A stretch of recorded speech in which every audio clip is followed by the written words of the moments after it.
ser conciso a su palabra y que nos quede su palabra en el corazón, del espíritu, en esta tarde. Y hoy quería continuar lo de la gracia de Dios, pero en el Nuevo Testamento Cristo es el centro de la gracia. Amén. Cristo es el centro de la gracia.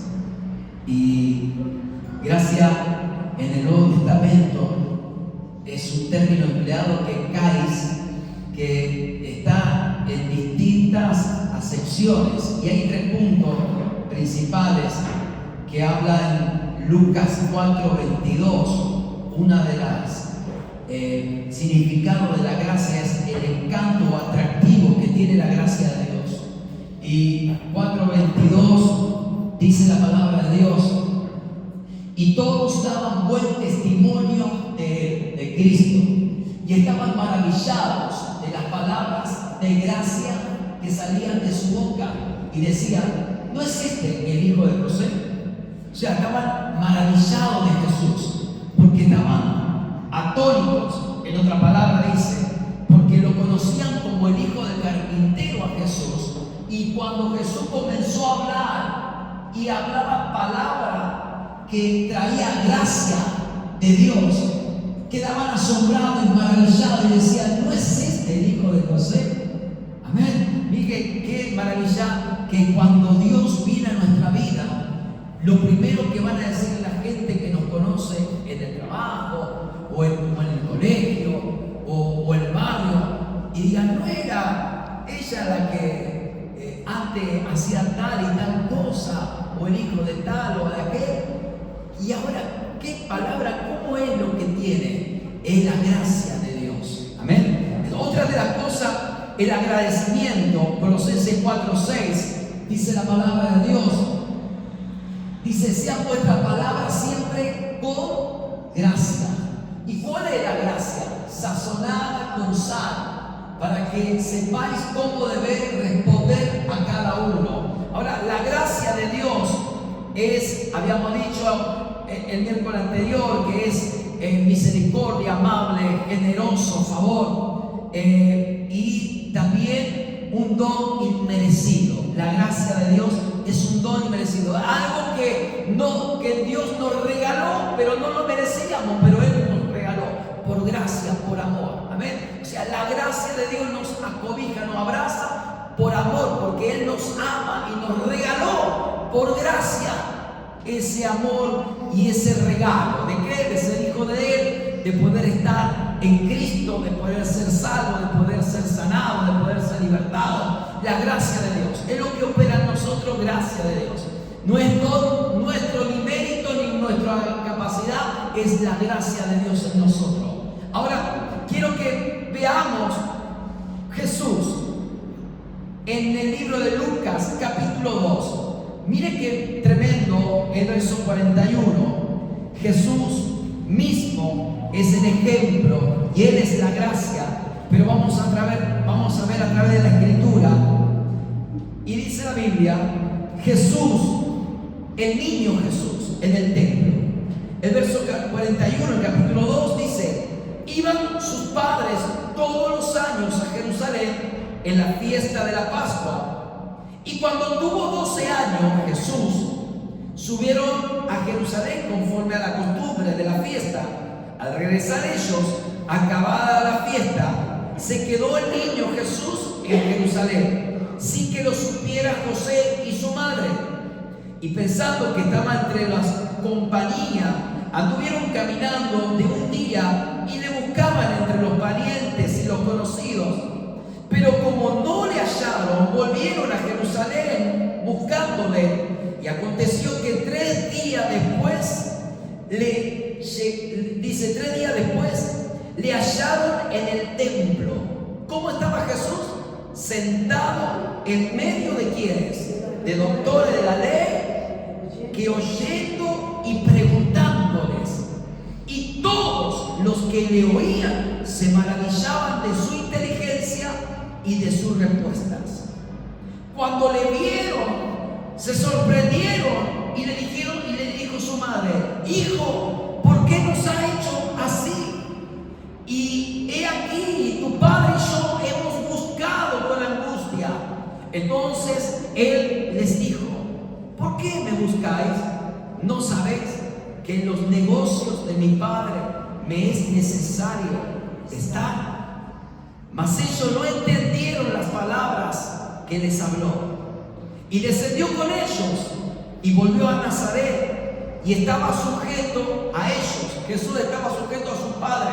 Amén. O sea, un ejemplo de hijo sujeto a su Padre. Entonces dice la palabra de Dios: y su madre guardaba todas estas cosas en su corazón. Y Jesús, hay 4 puntos importantes que aparecen en la vida de Jesús. El primero, Jesús crecía. Segundo, en sabiduría, en estatura y en gracia, para con Dios y para con los hombres. Amén. Mire qué tremendo. Jesús se va a la fiesta de las Pascuas con sus padres, pero Él se queda en Jerusalén, se queda en la iglesia, se queda en el templo. Los padres locos buscándolo, pero no estaba en una fiesta, no estaba en un baile, no estaba de parranda con la familia, con amigos. No, Jesús estaba en el templo. Amén. Primer punto, identificamos a un Cristo de 12 años en el templo. Amado, qué hermoso es entender que nuestros hijos estén en el templo, que usted y yo estemos en el templo. Amén. Entonces los padres lo encontraron en el templo, pero Jesús estaba dándole enseñanza en medio de hombres de doctorado de la ley, que eran tipos de sabiduría, de conocimiento de la palabra de Moisés, de la ley.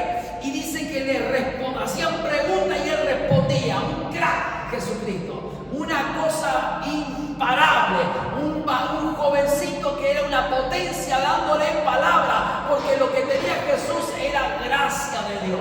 Lo que tenía Jesús dentro de él era el fluir de Dios en su vida, y lo que venía Jesús a hacer era romper estructuras religiosas, romper un montón de normas dentro del judaísmo y traer la gracia, porque por medio de él la humanidad iba a ser salva. Ahora Jesús le estaba respondiendo, Jesús le estaba dando vida a estos varones de la ley, y viene su padre, su madre, y le dice: ¿a dónde has estado, hijo? Te hemos buscado, te hemos con angustia, hemos estado detrás de ti por 3 días. Entonces Jesús le dice: ¿no saben que me es necesario estar en los negocios de mi Padre?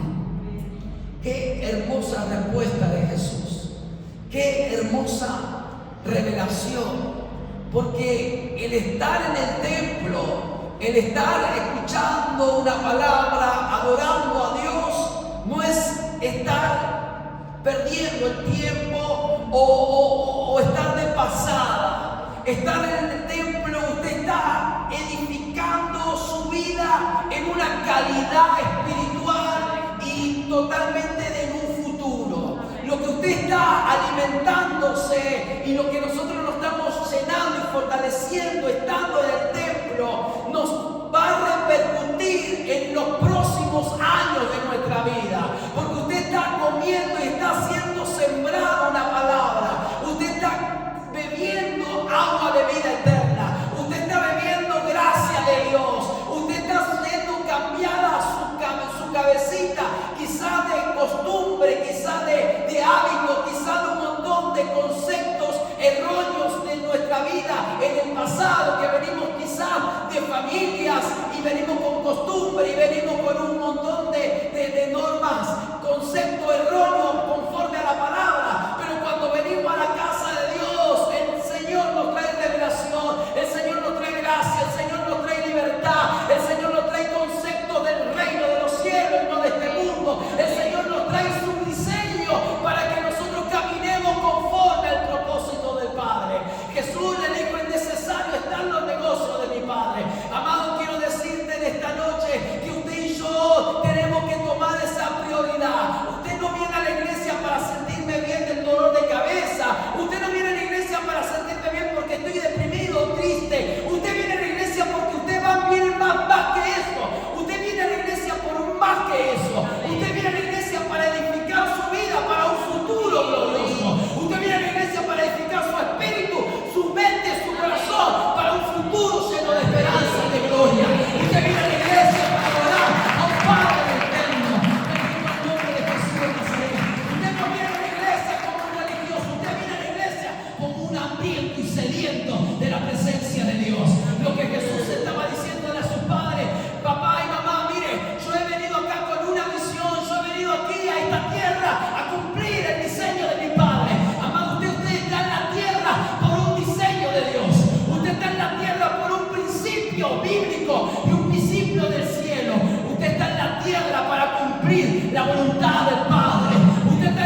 se puso a meditar, se puso a pensar de las palabras que dijo su hijo de 12 años, que era Jesús.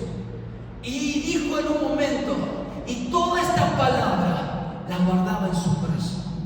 Porque en su interior la mamá sabía que lo que tenía en el vientre, por causa del Espíritu Santo, era algo sobrenatural. Lo que sabía María, que lo que tenía dentro del vientre, que era Jesús, por causa del Espíritu Santo que engendró el Dios vivo en la tierra a través de ella, era algo que venía a cumplir una misión, que quizá en ese momento no entendía cuál era la misión que Jesús iba a cumplir, hasta que ella vio a su hijo en una cruz colgado, clavado, y le dijo: quédate, tiene mis hermanos, yo voy al Padre y vuelvo, yo voy al Padre y vuelvo, al tercer día resucito, quédense tranquilos, que yo voy a vencer la muerte, voy al infierno, arrebato la llave del Hades y voy a traer libertad para los cautivos, voy a traer sanidad, voy a traer una nueva esperanza para la humanidad, porque he venido a traer vida y vida en abundancia. Jesucristo, con su gracia y su amor, ha venido a la tierra para dar esa presencia y esa libertad. No hay nada que pueda sobreoponerse y poder estar en pie, un vicio, una atadura, una maldición. Nada puede resistir ante el poder de Jesucristo. Amado, usted está enfrente de un Rey de Reyes y Señor de Señores. Usted tiene dentro suyo alguien que tiene poder sobre toda maldad, sobre toda maldición, sobre toda atadura, sobre todo aquello que el diablo ha diseñado para que usted caiga. Usted tiene a alguien más poderoso que el que está en este mundo, que es Jesucristo de Nazaret, el Rey de Reyes y Señor de Señores. Aleluya, bendito el nombre de Jesús de Nazaret. Entonces dice la Biblia que su madre guardaba esto en el corazón. Y dice la palabra de Dios que Jesús vuelve con su padre porque estaba sujeto a ellos. Jesús se sometía a su padre hasta que fue llamado al ministerio, pero estaba rompiendo fortalezas, estaba haciendo una diferencia a sus 12 años por causa de lo que cargaba, lo que tenía, lo que impartía, porque tenía gracia. Pero dice la Biblia que Jesús crecía. Diga conmigo: crecía. Yo voy a crecer en este año. Usted declare: yo voy a crecer en este año. Así como Jesús crecía, yo voy a crecer. Jesús crecía en sabiduría. ¿Qué es sabiduría? El conocimiento de Dios. Dios es la sabiduría. ¿Qué es la sabiduría? Es llenar nuestra mente, nuestro corazón de la palabra de Dios. Dice la Biblia que haya sabiduría, haya la vida. Dice Proverbio, habla mucho de la sabiduría, porque la sabiduría es Dios. Lo que Jesús estaba cargando, su vida, era sabiduría, era poder de Dios. Su mente la estaba cargando de Dios. En otra palabra, quiero decirle que en esta noche usted tiene que cargar su mente de palabra. La mente la tiene que cargar de la palabra de Dios, porque va a venir los ataques siempre a nuestra mente, con recuerdos del pasado, con deseos de la carne, con un montón de cosas que viene al corazón. La carne y la mente quiere llevarte al pecado y quiere llevarte en contra de la voluntad de Dios, pero para contrarrestar eso usted tiene que llenar de la mañana, apenas se levanta, leer una palabra, leer una promesa, leer un versículo, una historia bíblica. Usted tiene que salir de su casa alimentado primeramente de la palabra de Dios, porque su mente tiene que cargar las informaciones del cielo. Su mente tiene que cargar con una palabra de vida, porque no le va a dar lugar al enemigo cuando usted se levanta a cargarla con cualquier cosa del celular, hermano, redes sociales. Lo primero que hacemos es mirar el celular, mirar el WhatsApp. No, usted lo primero que tiene que hacer es leer la palabra, una promesa, una palabra, declararla, profetizarla sobre su vida, sobre ese día, y usted va a salir cargado de una presencia de Dios. Bendito el nombre de Jesús. Jesús crecía en sabiduría y en estatura. En el hebreo, cuando habla de la estatura, está hablando de estatura física, pero podemos llevarla a la estatura espiritual, porque usted cuando crece en sabiduría, no hay duda que va a crecer en la vida espiritual. No hay duda que usted se va a desarrollar en una vida espiritual. Aleluya. Dice la Biblia, y en gracia. ¿Qué crecía Jesús? En gracia, en una misericordia, en un regalo de Dios. Jesús crecía en la gracia, en la generosidad, en el favor de Dios, para con Dios primeramente y luego los hombres. Amén. Ahora quiero llevarlo a 2 de Timoteo capítulo 2 verso 1. Pablo le da una instrucción a su hijo espiritual Timoteo y le dice Pablo a Timoteo: tú pues, hijo mío. Mire el consejo que le da Pablo. Primer palabra que Pablo le dice a Timoteo: esfuérzate. Diga conmigo: esfuérzate. Me voy a esforzar. Diga conmigo: me voy a esforzar. Porque la gracia de Dios no viene solamente, la gracia de Dios viene cuando nosotros aceptamos a Jesús como Señor y Salvador. La primera gracia es el perdón, la misericordia, es el favor de Dios. Pero hay una gracia que nosotros tenemos que esforzarnos. Debemos esforzarnos porque Pablo le dice: esfuérzate. La gracia, hay gracia de Dios que viene por regalo, por gracia. Pero hay gracia que nosotros tenemos que esforzarnos a que esa gracia la alcancemos y la abracemos. Pablo le dice a Timoteo: hijo, esfuérzate en la gracia, que es en Cristo Jesús. Esfuérzate. Ahora, yo quiero que pensemos por un segundo, porque Pablo le está dando instrucciones, pero no se lo da porque Pablo se levantó así loco y le dijo: esfuérzate en la gracia de Cristo Jesús. Pablo le daba una instrucción porque Pablo le estaba hablando de su experiencia, cómo debía caminar en la gracia de Dios. Pablo le dice a Timoteo: hijo, esfuérzate en la gracia en Cristo Jesús. Le estaba diciendo: mira, tu carne va siempre en contra de la gracia. Tu carne va a ir siempre en contra de la voluntad de Dios. Por eso Pablo le dice a Timoteo: hijo, esfuérzate. Quiere decir que ponga un esfuerzo sobre oponerse a cualquier mentalidad humana. Cualquier humanidad que quiera venir a nuestro corazón, nosotros debemos esforzarnos para que la gracia de Dios fluya. Porque muchas veces la gracia de Dios quizás la frenamos nosotros mismos por nuestra humanidad o carnalidad. Y la gracia se retiene. Pero la gracia fluye cuando nosotros lo esforzamos y le decimos: Señor, yo dependo de ti. Señor, yo te pido perdón por esto. Señor, estos pensamientos no son tuyos. Limpiame, lavame. Y ahí Jesús viene con gracia y te limpia. Cuando nosotros reconocemos en todo momento y en todo tiempo a Jesús en nuestra vida, ahí fluye la gracia de Cristo. ¿Por qué? Porque nuestra dependencia proviene del Padre. Ahora, Pablo le da estas instrucciones porque seguramente Timoteo se sentía con un poco quizá de duda o de temores, pero Pablo le dice: esfuérzate en la gracia de Jesús, porque Pablo le dice: te lo digo por experiencia. Y nos habla en 2 de Corintios capítulo 12 verso 9. Pablo pasa una circunstancia en su vida. Pablo tiene un aguijón en su carne.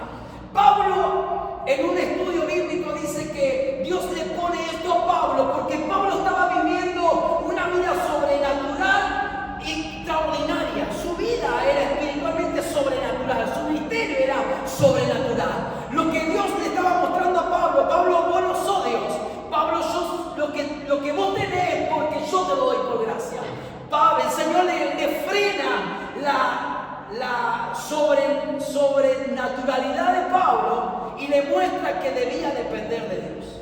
Entonces Dios le pone un aguijón y dice la Biblia, 2 de Corintios 12, 9, dice: y Jesús le dice así, y me ha dicho, Jesús le dice, y Pablo declara y da testimonio de esto, y Pablo dice: y me ha dicho, Jesús le dice: bástate mi gracia. Como diciendo: con mi gracia te basta. Con mi gracia ya está, te basta, no necesitas más nada. Jesús le dice: bástate mi gracia. ¿Por qué? Porque mi poder, diga conmigo, el poder de Dios se va a perfeccionar, diga conmigo, en mi debilidad. El poder de Dios se perfecciona en mi debilidad. Por eso Pablo recibe esta palabra y Jesús le dice: bástate con mi gracia. En esta versión dice: te basta mi gracia. En esta versión dice: te basta mi gracia. O sea, no necesitamos más nada que la gracia de Dios. Porque nuestra el poder de Dios. Amado, cuando nosotros decimos, Señor, yo estoy sin fuerza, yo estoy cansado o cansada, estoy con tal lucha o tal prueba, Jesús te dice en esta noche, bástate en mi gracia, con mi gracia te basta. Entonces, ¿qué es lo que pasa cuando entendemos que la gracia de Dios nos es suficiente? Ya nos es suficiente. Entendemos que el poder de Dios se perfecciona en nuestra debilidad. Por tanto, dice Pablo, de buena gana me gloriaré. O sea que Pablo se esforzó y dijo, de buena gana me voy a gloriar, más bien en mis debilidades. Porque sabía Pablo que en sus debilidades había poder de Dios. Porque cuando él más débil se sentía, más poder de Dios reposaba sobre Pablo. Amén. O sea que, amados, nosotros tenemos que entender que cuando más débil nos sentimos es cuando más nosotros dependemos de papá. Y ahí viene la fortaleza de papá. Amados, nosotros no nos podemos desconectar de Dios como una nevera. Si la desenchufamos de la electricidad, todo lo que está dentro se va a pudrir. Al día y medio usted va a abrir la nevera y va a encontrar un olor a podrido a carne, a verdura. Se descompone todo. Así cuando nosotros nos desconectamos del Espíritu Santo, Dios abre la nevera y dice, hijo mío, ¿qué pasó acá? Claro, nosotros nos descomponemos nuestra vida espiritual porque es rápido cargarla de basura, porque la carne es débil. Entonces, cuando la carne es débil, lo que primero tenemos que correr a la gracia de Dios, porque Pablo dijo ahí, por tanto de buena gana me voy a gloriar más bien en mis debilidades. ¿Para qué? Para que repose sobre mí el poder de Cristo. Amén. Diga conmigo, va a reposar sobre mi vida el poder de Cristo. En medio de mi debilidad, yo acudo a la gracia de Dios. Y ahí mi vida es fortalecida, es renovada y es llena en el nombre de Jesús. Amén. Y ya termino con esto. San Juan capítulo 1, verso 14, dice la Biblia, y termino ya con esto. Gloria a Dios, aleluya. San Juan capítulo 1, mire qué hermoso. Dice la palabra de Dios. Mire qué maravilla. Capítulo 1, verso 14 dice, y aquel verbo fue hecho carne, Jesús, y habitó entre nosotros, y vimos su gloria, gloria como del unigénito del Padre. ¿Cómo estaba Jesús en esta gloria? Diga conmigo, lleno de gracia y de verdad. Jesús es la gracia y es la verdad. Entonces dice el 15, Juan dio testimonio de él y clamó diciendo, este es quien yo decía, el que viene después de mí es antes de mí, porque era primero que yo, porque de su plenitud tomamos todos, y gracia sobre gracia. Qué hermoso. Gracia sobre gracia. Pues la ley, y escuchen esto que es maravilloso, y esto lo debe remarcar en su Biblia. Pues la ley por medio de Moisés fue dada. Pero ¿qué pasa ahora? Pero la gracia y la verdad vinieron por medio de ¿quién? De Jesucristo. Aleluya. Y dice 18 y terminamos. A Dios nadie le vio jamás. El unigénito Hijo que está en el seno del Padre, Él le ha dado a conocer. Gloria a Dios. Por medio de Moisés vino la ley, pero por medio de Jesús vino la gracia y la verdad. Amén. Amados, Jesús es el centro de la gracia. Y cuando usted se sienta débil, sin fuerza, recuerde a Pablo, bástate en mi gracia, porque en nuestra debilidad se perfecciona el poder de Cristo. Amén. Cerremos nuestros ojos.